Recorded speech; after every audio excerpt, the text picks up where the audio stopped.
యాకోబు పత్రిక 4వ అధ్యాయం 8వ వచనాన్ని వాక్యాంశంగా చదువుకుందాం. Turn your Bibles to the book of James, 4th chapter and verse 8. దేవుని యొద్దకు రండి, దేవుని యొద్దకు రండి, అప్పుడు ఆయన మీ యొద్దకు అప్పుడు వచ్చును. ఆయన మీ యొద్దకు వచ్చును. పాపులారా చాలండి. దేవుని యొద్దకు రండి, అప్పుడు ఆయన మీ యొద్దకు వచ్చును. ఇదే మాట. Draw near to God, then God will draw near to you. పై వచనం కూడా ఒకసారి చదవండి.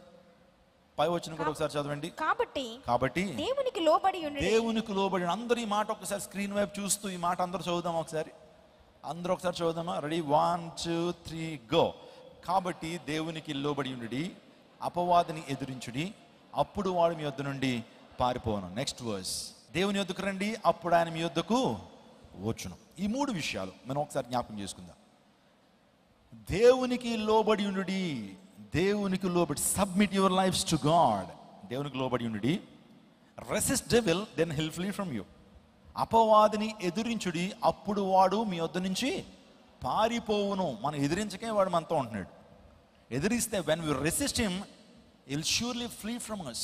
మన నుంచి ఆయన పారిపోతాడు, వాడు పారిపోతాడు. 3వ మాట, దేవుని యొద్దకు రండి. Draw near to God, come near to God, then God will come near to you. దేవుని యొద్దకు మీరు వస్తే ప్రభు మీ యొద్దకు వస్తాడనే విషయాన్ని జ్ఞాపకం చేస్తున్నాను. ఈ రోజున ప్రభు యొద్దకు వస్తే మనకు కలిగేటువంటి ప్రయోజనాలు ఏంటి? ఎందుకు యేసు యొద్దకు రావాలి? ఎందుకు ఇలా ఆరాధనకు రావాలి? ఎందుకు యేసుక్రీస్తు ప్రభు యొద్దకు రావాలి? చాలామంది ఫిలాసఫర్స్ ఉన్నారు, చాలామంది శాస్త్రవేత్తలు ఉన్నారు, చాలామంది పర్సనాలిటీ డెవలప్మెంట్ టీచర్స్ ఉన్నారు, ఇంకా చాలామంది దేవుళ్ళు, అవతార పురుషులు, బాబాలు చాలామంది ఉన్నారు.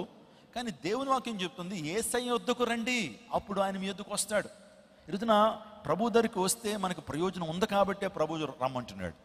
ప్రభు యొద్దకు రావటం ద్వారా మనకు దీవెన ఉంది కాబట్టి ఆయన వద్దకు రమ్మంటున్నాడు. ప్రభు యొద్దకు వస్తే మనకు కలిగేటువంటి ప్రయోజనం, మనకు కలిగేటువంటి లాభం ఏంటంటే, ఏ ఒక్కరూ ఇవ్వలేనటువంటి రక్షణ ప్రభువు దగ్గర మాత్రమే దొరుకుతుంది. ఈరోజున ప్రభు దగ్గర దొరికేటువంటివి ఏంటంటే, డబ్బుతో కొనలేనటువంటి వాటిని ప్రభు ఇవ్వటానికి లోకానికి వచ్చాడు. డబ్బు అన్ని కార్యాలు చేయగలుగుతుందా? డబ్బు ద్వారా మనం అన్ని పొందుకోవచ్చా? చెప్పండి, ఏమని వస్తారో అలా చెప్పండి. ఈరోజు ధనార్జన, ధనం కొరకు ఈరోజున మనిషి ఎటువంటి నీచానికైనా ఒడిగడుతున్నాడు. ధనం సంపాదించడానికి ఎంత ప్రయాసపడుతున్నాడు. ఆ ధనం ధనం ధనం ధనం మనిషి యొక్క హృదయం ఈ రోజున లబ్డబ్ అని కొట్టుకోవట్లేదండి, డబ్బు డబ్బు డబ్బు అని కొట్టుకుంటుంది. అంటే డబ్బు ప్రాముఖ్యమే. దేవుని లేఖనం మనీ మేనేజ్మెంట్ గురించి చాలా విషయాలు చెప్పింది. డబ్బు అందరికీ ప్రాముఖ్యమే. డబ్బు అనేది ఊరికనే రాదు, మనం కష్టపడాలి, టైం వెచ్చించాలి, మన జ్ఞానాన్ని ఉపయోగించాలి. డబ్బు సంపాదించడం అంత ఈజీ కాదు. కానీ దేవుడు అంటున్నాడు, ధనాపేక్ష సమస్తమైన కీడులకు మూలం. చాలామంది దాని యందు నమ్మిక ఉంచుకుని పాడైపోయారు అన్నారు. ధనం ఉండటం తప్పు అని అంటలేదు కదా, ధనాపేక్ష, ధనం మీద అపేక్ష, ధనం సంపాదించేయాలి. కొంతమందికి మైండ్ అంతా కూడా ధనం మీద ఉంటుంది.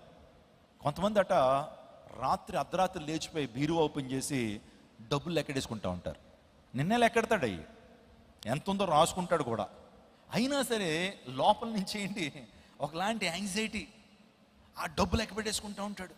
అంటే ఆ ధనం మీద ఉన్న మనస్సు, ధనం సంపాదించాలని మనస్సు, ధనం ఎలాగైనా సంపాదించాలని పక్కదారులు తొక్కుతూ ఉంటాడు, చివరికి నష్టపోతూ ఉంటాడు. ఈరోజున బెట్టింగ్లు వేసేటువంటి వారు మనం చూస్తూ ఉంటాం.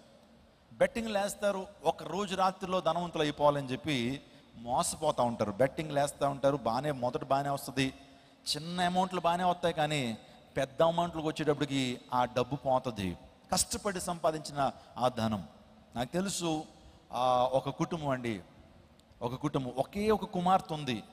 కుమార్తె ఉంటే అంగరంగ వైభవంగా పెళ్లి చేశారు. వాళ్లే ఖర్చు పెట్టి పెళ్లి చేసి అల్లుడికి సుమారుగా 30 ఎకరాలు భూమి రాసిచ్చారండి.